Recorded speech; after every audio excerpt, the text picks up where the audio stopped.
All right, Shalom. First and foremost, I want to give all praises, honor, and glory unto Yahweh, Bahashem, Yahweh Shai, Bahashem, Racha Kwadash, and double honors unto the apostles and elders a great millstone, and peace and blessings to all you I came out there who pushing this word with all truth and sincerity, and as well as all you believers out there who believe in on the gospel. And it's the brother Quara Abad from the GMS Houston camp. And I want to go into this lesson, Allah willing to be edifying. But as I was doing some reading um, in the Old Testament, within Samuel, Chronicles, and so on and so forth, and it's something that caught my attention. One of these accounts, and it's the account when King David, when the Most High sent Satan to hop on King David and put it in King David's spirit to number Israel, to get a census on Israel. And the Heavenly Father, he got hot. So he gave King David three options. Look, I'm gonna let you choose your punishment for the nation. And I believe your enemies gonna chase you for 3 months, and it's gonna be a famine, I believe, for 7 months, or pestilence. Right? And King David ultimately said, I leave it up to the Lord's hands, since he showed mercy. He'll show mercy. So nevertheless, and we'll read it, but the Most High, he sent this angel to put to death Jake, man. And the angel was going in. The Most High had to tell him to stop. But the point is, and this is what I want to kind of do the lesson on, just giving a backdrop. The point is, when the angel stopped, it said that he stopped on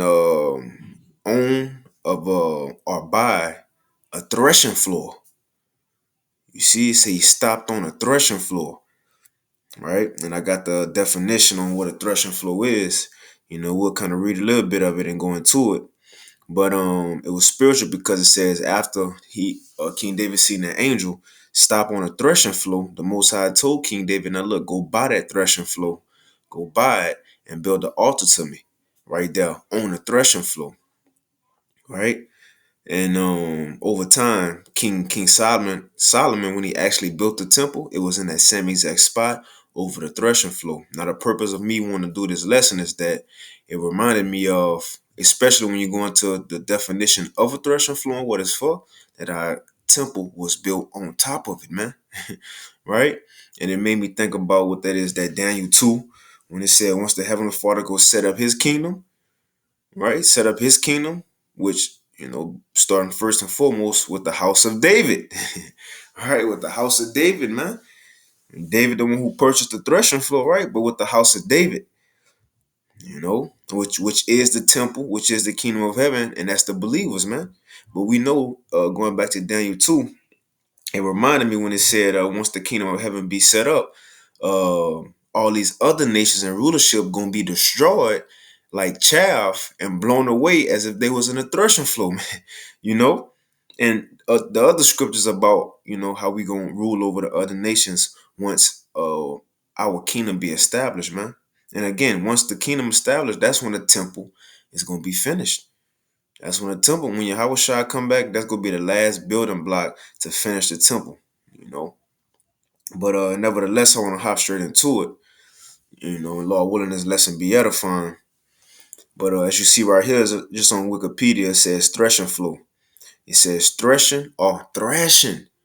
And that's what we gonna do as the house of David, man. Once the Lord set up Yahweh Shai, or Yahweh Shai set, right, himself up. But once the Most High sent Yahweh Shai to set up the kingdom, it's gonna be along with the house of David, man.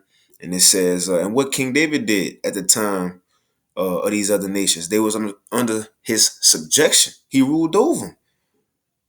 That was a foreshadowing of what's to come forever when the house of David be set up. What the Lord said, with thee will I break in pieces, right? A threshing floor, you break the chaff off that wheat, off the grain. But it says a threshing floor is of two main types.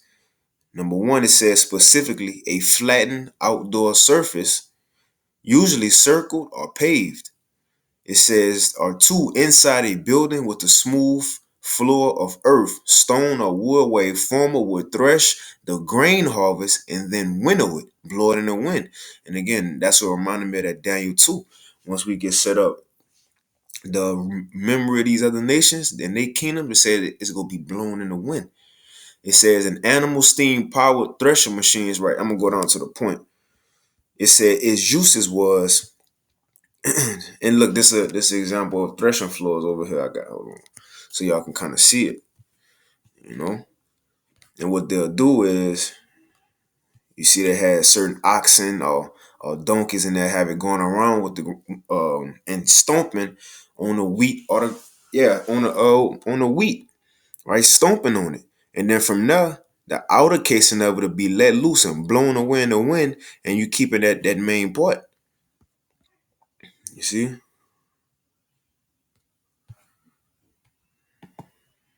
you know.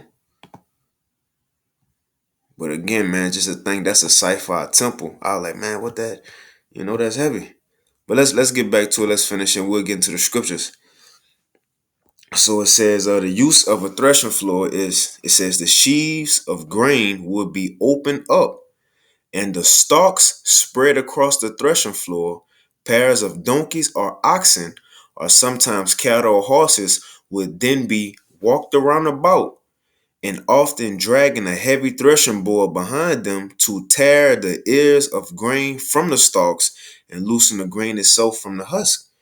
It says after this process, the broken stalks and grains were collected and then thrown up in the air with a wooden winnowing fork or a winnowing fan, and the chaff would be blown away by the wind, and the short uh, torn straw will fall some distance away, while the heavier grain will fall at the winnower's feet. Yahweh Shai's that winnower. Heavier grain will fall at the winnower's feet, and the grain could then be further cleansed by sieving. And that's again gonna happen to all the house of Israel, but it starts with the house of David first, man. We look, yeah, we gonna be the donkeys and the oxen that's gonna be trading this world back into subjection, man. These kingdoms gonna be done with, ain't no more talked about. And then from now, the nation of Israel gonna be brought back and cleansed, and then the other nations go follow. And how? By being beaten into subjection. But look, let's get into the scriptures. And I'll start with this. It's the book of Micah. And like I said, something I was meditating on, as I was reading it. But it's Micah 4 and 11. And it's going to when we get gathered as a people. Again, the time of our salvation, which is coming. It says, Micah 4 and 11, it says, now also many nations are gathered against thee. Psalms 83, right? Those nations, hoping for our downfall. But it says, now also many nations are gathered against thee, and they say, let her be defiled, and let our eye look upon Zion. But this is the most high gotta say. But they know not the thoughts of Yahweh, neither understand they his counsel. For he shall gather them as the sheaves into the floor. That's what these nations being gathered for. They think they being gathered for, to come up with the NWO and the Fourth Industrial Revolution, to be gathered together for World War III and all that, right? But this is the reason the Lord bringing them into subjection, because the house of David about to be set up. It says, for he shall gather them as the sheaves into the floor. What is that? The threshing floor. He gonna gather them like the sheaves into the floor, which we see right here. Right? The example of the threshing floor. You see? He will gather them together. And then what else? It says, we shall gather them together in verse 12 as the sheaves into the floor. And then what's next? Arise and thresh, O daughter of Zion. The threshing floor. Oh, and then it's cold because when you go up, it's talking to the house of David, because it mentioned the tower of the flock. The tower of the flock, man, which is who's the flock? The Israelites. But who's the tower of the flock? That's your 144,000, man. The leaders of the nation, the government body. Let's read it. Micah 4 and 8, and we'll jump back down. It says, and thou, O tower of the flock. See? Because remember, man, that's heavy, man. That's heavy because in Revelation 14, let's get it real quick. I don't mean to get off topic, but Revelation 14, and I remember I heard Elder Yashawama make this point, man, about a year ago. It just hit my spirit. When you read this, John saying he's seen a lamb, which is Yahushua, and 144,000 stand on Mount Zion. And the point he made, I remember that the temple was on a mount. So you see, the temple was built on a mount, man. Right now, the thing is, who on here says the lamb and the 144,000? That's that temple being set up on Mount Zion, man, in the earth, and all nations go flow into it. It says, I read it though, Revelation 14:1, and I looked, and lo, a lamb stood on the Mount Zion, and that's another thing, because the location of this threshing floor was in Jerusalem, Zion, and it was on Mount Moriah. It was on Mount Moriah, which is the same place Abraham was about to sacrifice Isaac. So it made sense, because if a temple was there, if a temple was there at the time Abraham was about to sacrifice Isaac, the spot he did it in, he would have been in the temple. That's cold. If a temple was there at the time Abraham took Isaac up to Mount Moriah, the place he took him, it would have been in a temple. So even that, hey. Oh, and another thing, Yahushua, he was crucified, him being Isaac, on Mount Moriah. So this threshing floor right here that we're reading about is on Mount Moriah, the same place the temple was built, man. And you can look it up, but let's get back to it. But it say right here on that Mount Zion, you got your Yahushua and 144,000 having his father's name written in their foreheads, man. That's on the mount, that temple, which is the tower of the flock, you see. But let's go back to Micah. It says, for an 8, and thou, O tower of the flock, the stronghold of the daughter of Zion, unto thee shall it come, even the first dominion, the kingdom shall come to the daughter of Jerusalem. But let's jump down and read about when the kingdom do come, when it be set up. It says, now also many nations are gathered against thee, verse 11, that say, let her be defiled, and let our eye look upon Zion. But they know not the thoughts of Yahweh, neither understand they his counsel, because this is what he actually gonna do to them. For he shall gather them as the sheaves into the floor, arise and thresh, O daughter of Zion. For I will make thine horn iron, and I will make thy hoofs brass, and thou shalt beat in pieces many people, and I will consecrate their gain unto Yahweh. Hey, what we'll do? We'll give sacrifice and offerings to our power in the temple or at the temple. Well, look, once we tread down these nations and put them under subjection, hey, we're gonna be giving offerings, hey, to the Lord, right? Just as it was a temple. But again, going into the idea of a threshing floor, remember, this happened on a threshing floor while our temple was set up on it, man. So it's gonna be the same thing once we get set back up, the house of David in the earth. Let me see what the NLT say. What that is, Micah, and we'll get into a couple more precepts. It's Micah 4. It's Micah 4 and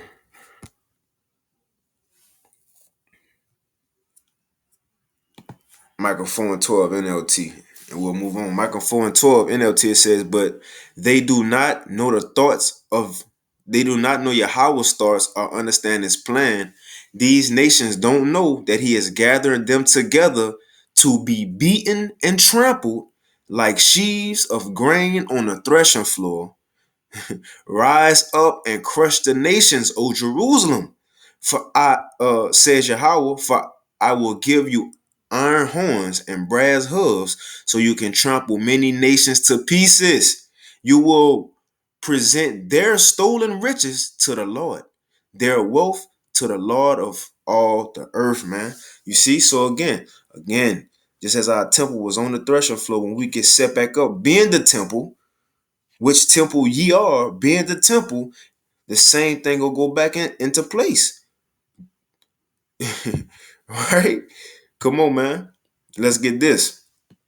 This is Amos 9.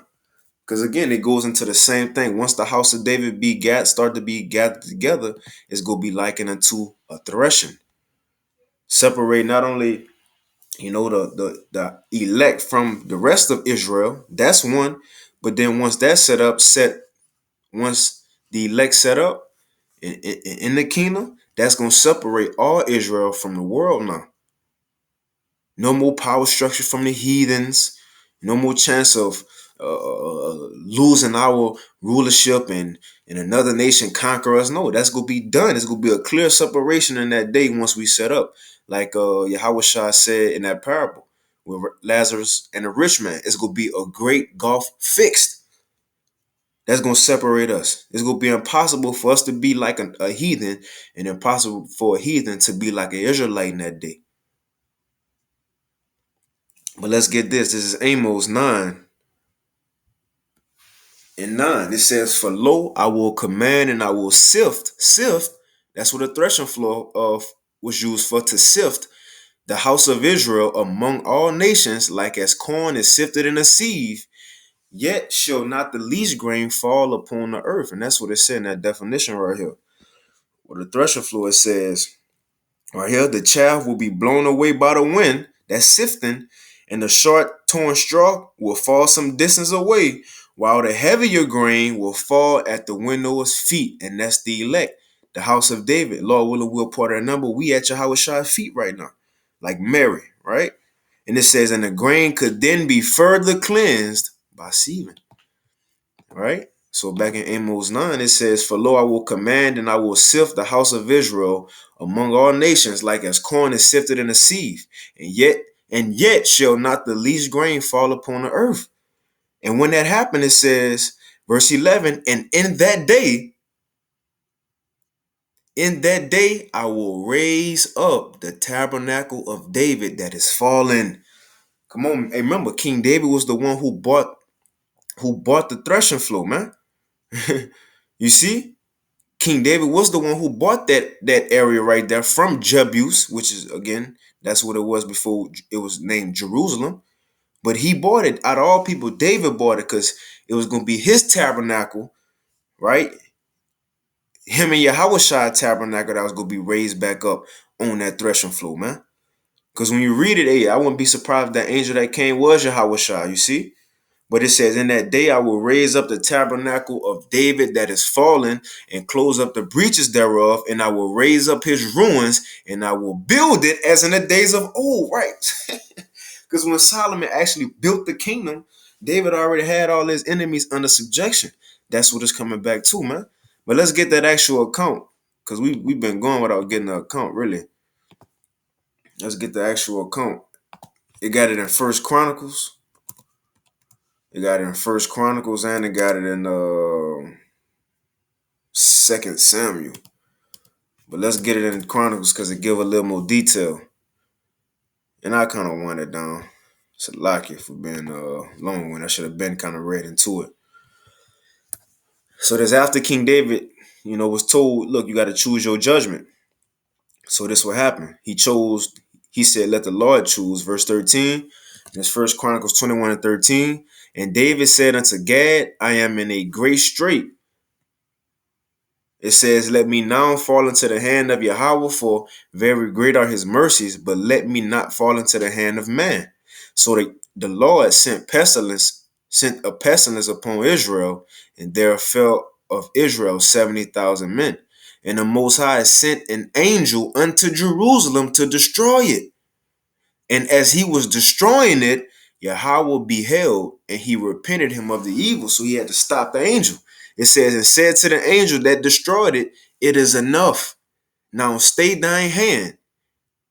And the angel of Yahweh stood by the threshing floor of Ornan the Jebusite. Right?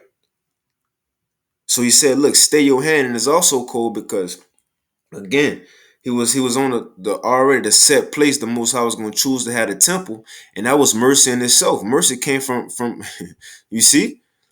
But it says Because look, he was going to destroy him, but the Lord showed mercy. In the ancient world, when we want to have sins forgiven and sacrifices, we went to the temple to do that. But it says, and David lifted up his eyes and saw the angel of Yahweh standing between the earth and the heaven, having a drawn sword in his hand stretched over Jerusalem. Then David and the elders of Israel were clothed in sackcloth and fell on their faces. And right, David pleaded for the Lord. And then verse 18, it says, 17, and David said unto the Most High, it is not that I command the people to be numbered, even I it is that have sinned and done an evil deed.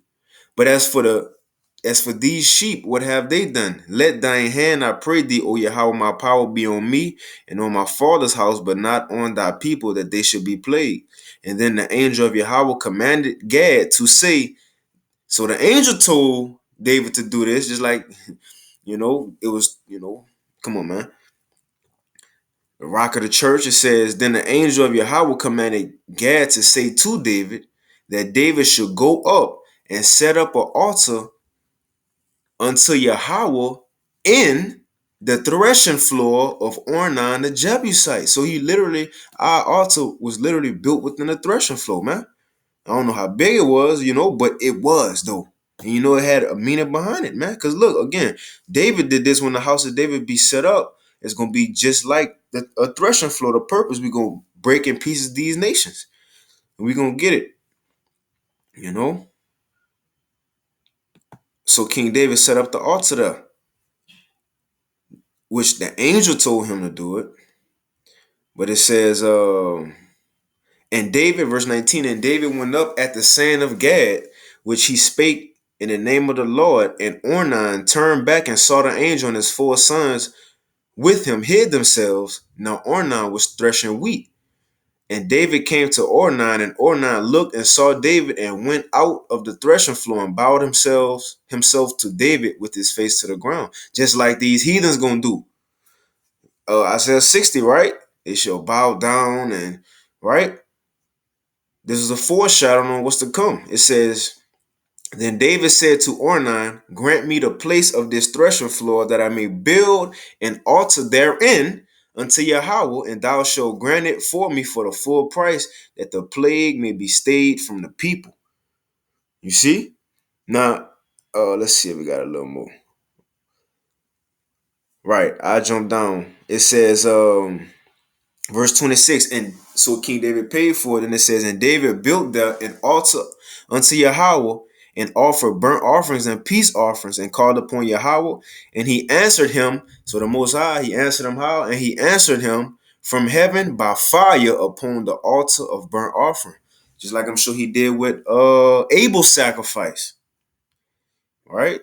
Answered him by fire, just like he did Elijah's sacrifice. And again, this is the place where the temple was before the temple was even there. It was accepted by King David, or the Most High accepted King David offering.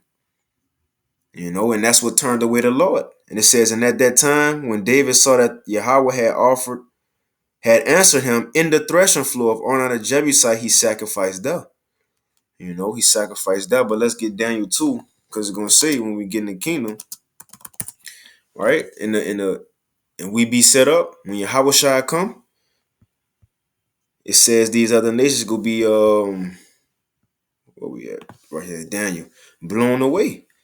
I'm gonna get straight to the point. And again, this is a Nebuchadnezzar dream of him seeing from himself on down to the heathens that was gonna be ruling, which is himself being Babylon. Then you had the Persian and the Medes. Then you had the Greeks, then the Romans. Then you got the feet and the toes, which is America, the revived Roman Empire, along with NATO and the EU.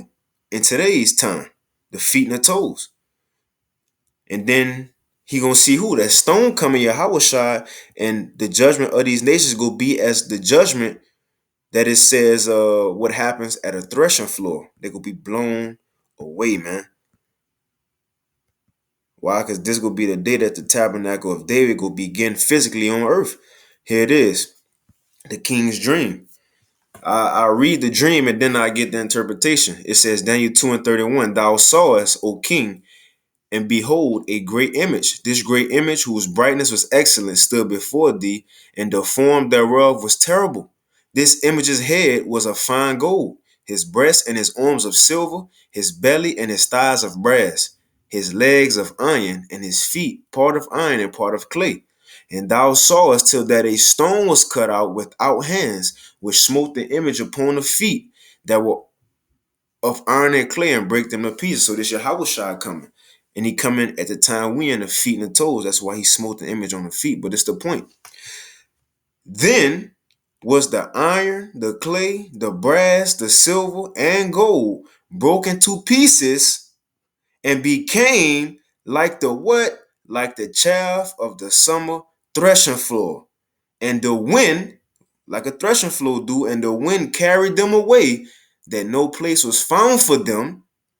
And the stone that smote the image became a great mountain and filled the whole earth. That's the temple being, and Yahweh shine his kingdom being set up.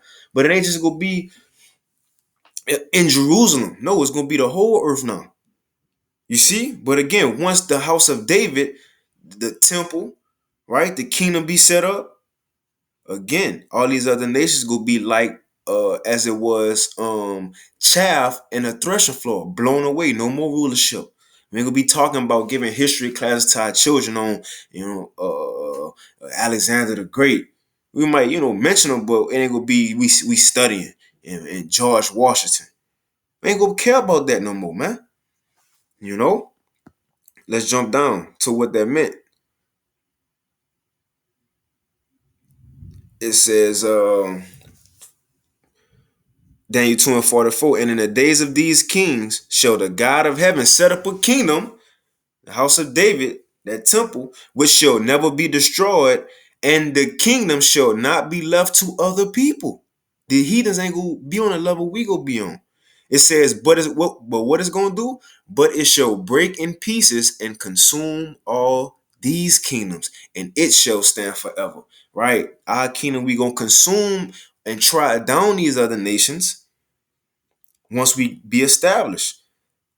It says, and for as much thou sawest the stone cut out of the mountain without hands, and it break in pieces the iron, the brass, the clay, the silver, and the gold, and the great God have made known to the king what shall come to pass hereafter, and the dream is certain, and the interpretation thereof is sure, man.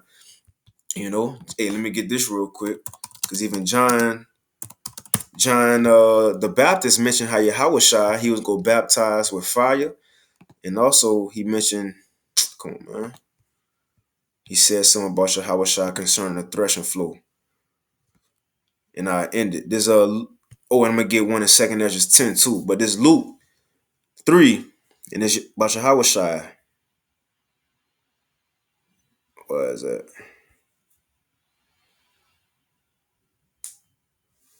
All right, this Luke 3 and 15 NLT. Everyone was expecting the Messiah to come soon, and they were eager to know whether John might be the Messiah.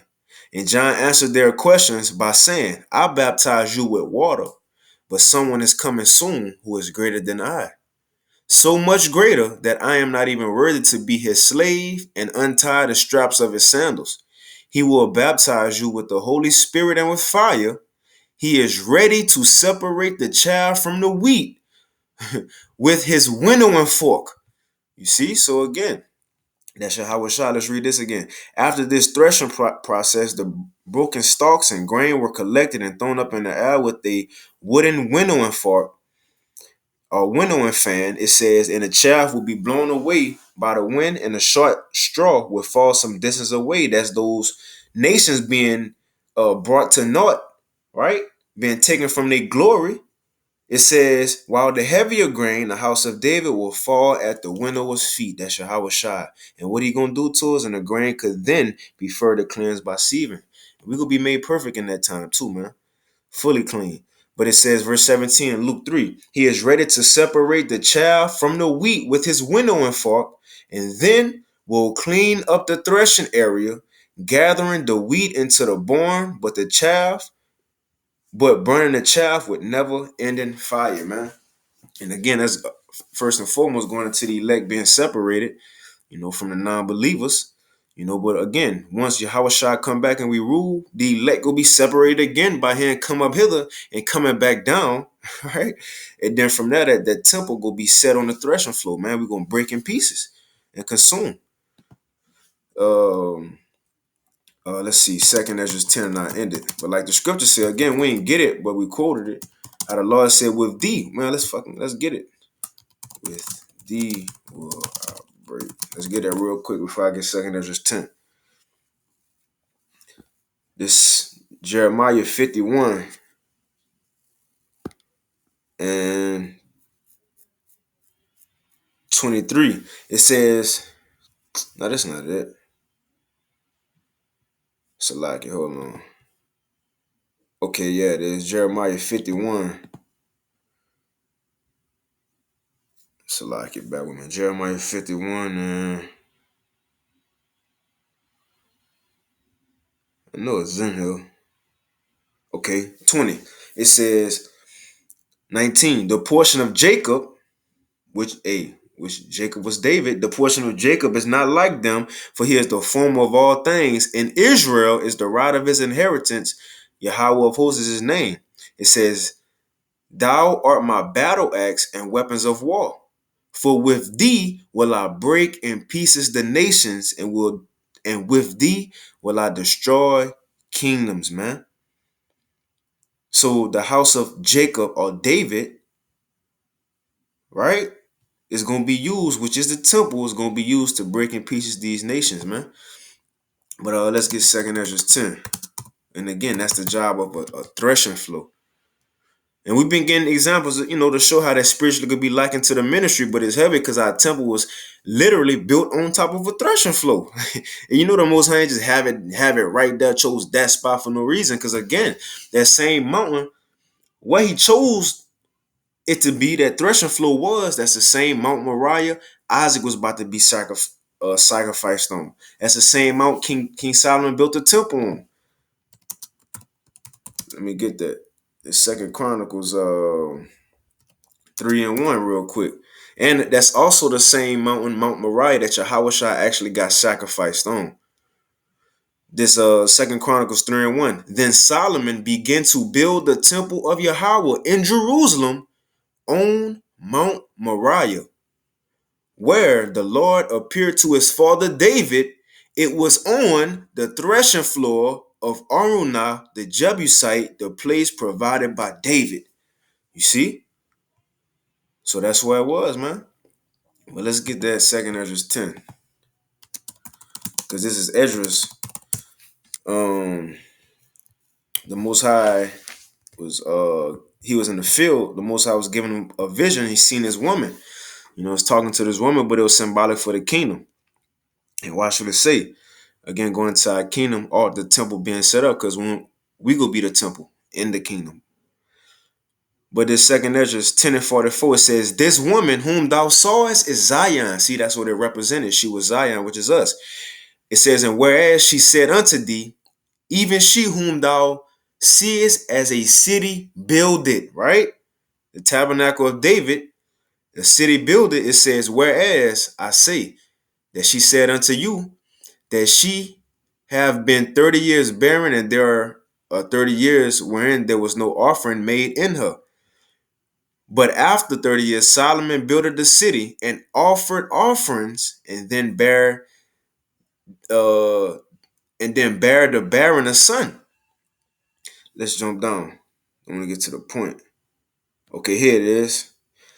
And therefore I bade thee, verse 51, and therefore I bade thee remain in the field where no house was builded, for I knew that the highest would show this unto thee, and therefore I commanded thee to go into the field where no foundation of any building was. And this Esdras, again, the angel told him to go in the field, be in the field.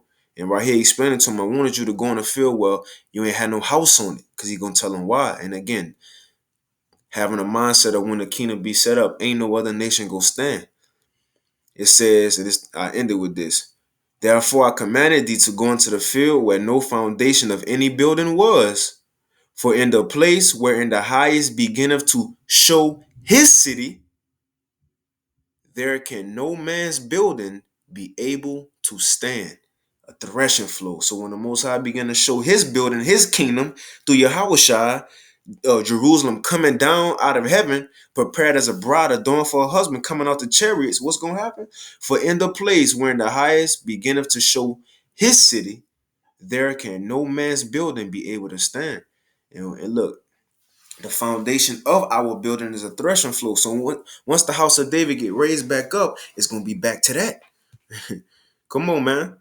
But look, with that, I just wanted to touch on that. Lord willing, this lesson was edifying. I want to give all praises, honor, and glory unto Yahweh, by Hashem Yahushai, by Hashem Chakwadash, and double honors unto the apostles and elders of great millstone, and peace and blessings to all you Akim out there who pushing his word with all truth and sincerity, and as well as to all you believers out there who believing on the gospel.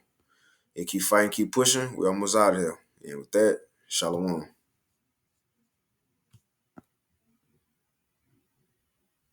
See that? Threshing floor, man. Shalom.